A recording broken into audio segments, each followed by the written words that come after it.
Isaac News et Télévision. L'homme simple, José Young. Partition ma bien, lié l'image. Il y a un temps pour toutes les choses dans ce monde. Sosola. Sosolam, yeah, yeah, yeah. Sosolam,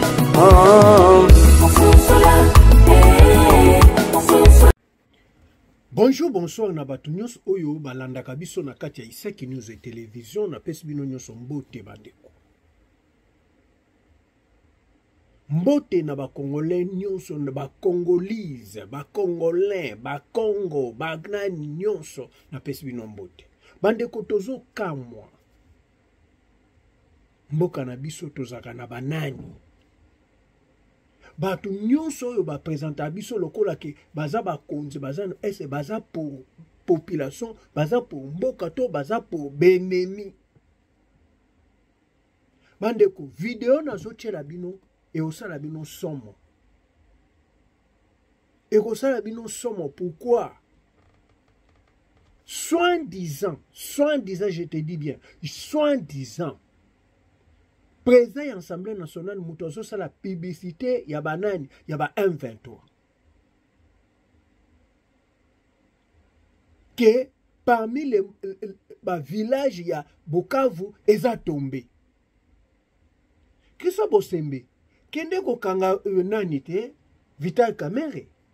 Olobaki Moutozo kolobaki, Mboka moko ils ont tombé, Oko kanga, ke kanga ye.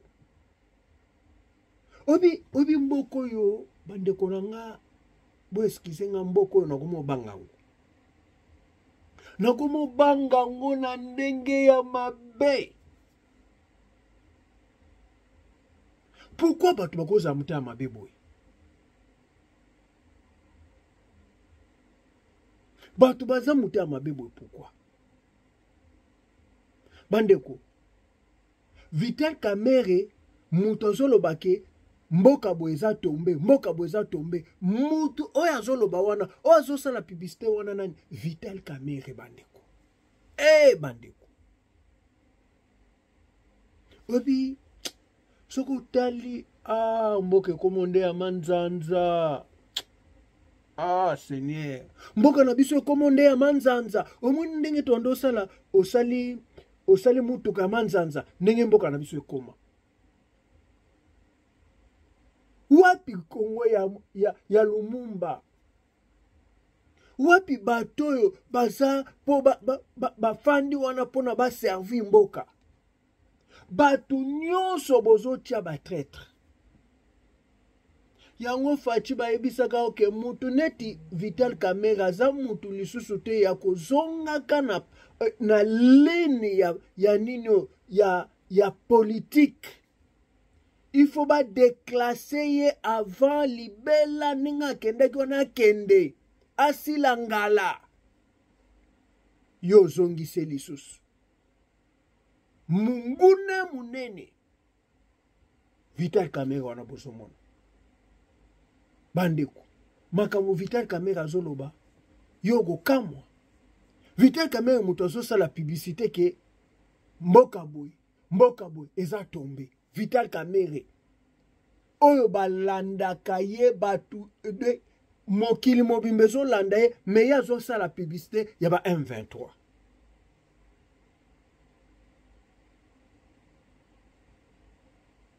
bandeko toyebi te est-ce que Vital Kamerhe oza complicité na likambo boka message na ye Pose ya Vital Kamerhe eza nini? Ndenge fache azwaki décision ke abeta biloko, abeta azongisa. Kamerhe azoloba bongo pona fachi akende ko négocier na nani na ba M23. Mais trop c'est trop. Kaka bango kaka boy, mbula nyonso kaka boy. Décision oyo Kisekedi azwe eza malamu.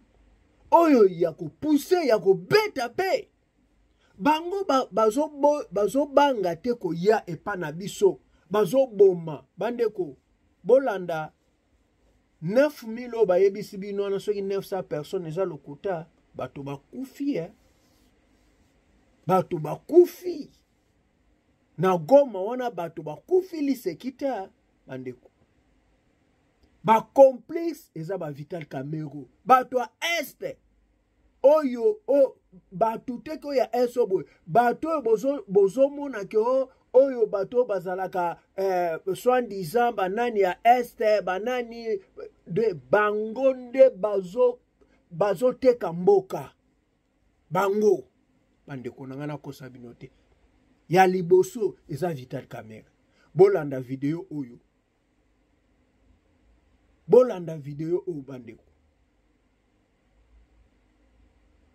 bolanda video très bien très bien landango bien video oyo nazotiela bino boyoka na basoda bango mo baye kosala démentir soda ye moko yo sala démentir ke bolanda munguna te c'est que Vital Kamerhe aza munguna oyo azosala publicité ke bakomi na Bukavu quelques mètres na Bukavu mboka boye tombe ese Vital Kamerhe akoloba babiloko modèle wana bandeko toza wapi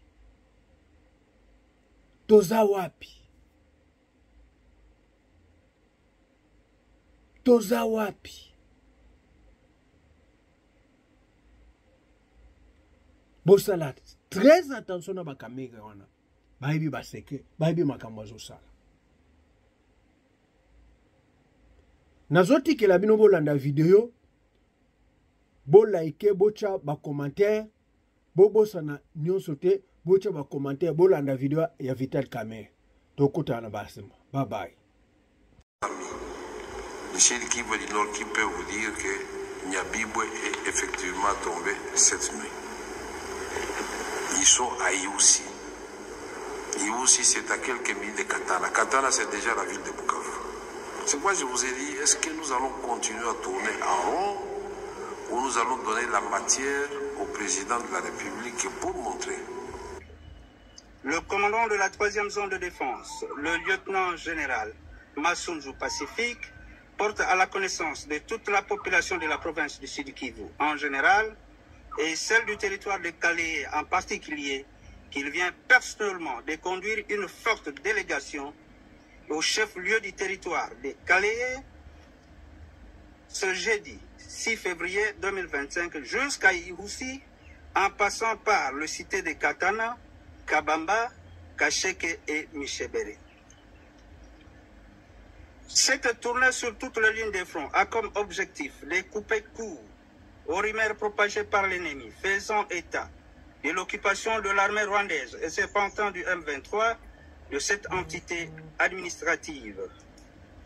Les forces armées de la République démocratique du Congo sont prêtes et continuent à assurer la sécurité de toute la population sans distinction aucune, ainsi que la défense de l'intégrité du territoire national à 50 centimètres de la République démocratique du Congo ne sera laissé au profit de l'armée rwandaise et ses supplétifs de l'AFC et M23.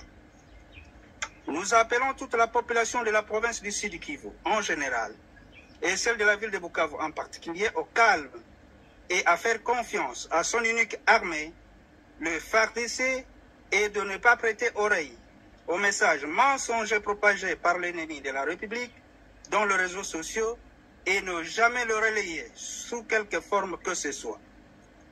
Nous profitons de cette opportunité pour remercier tous les compatriotes congolais, toutes catégories confondues, engagés pour la paix et qui soutiennent leur armée de diverses manières.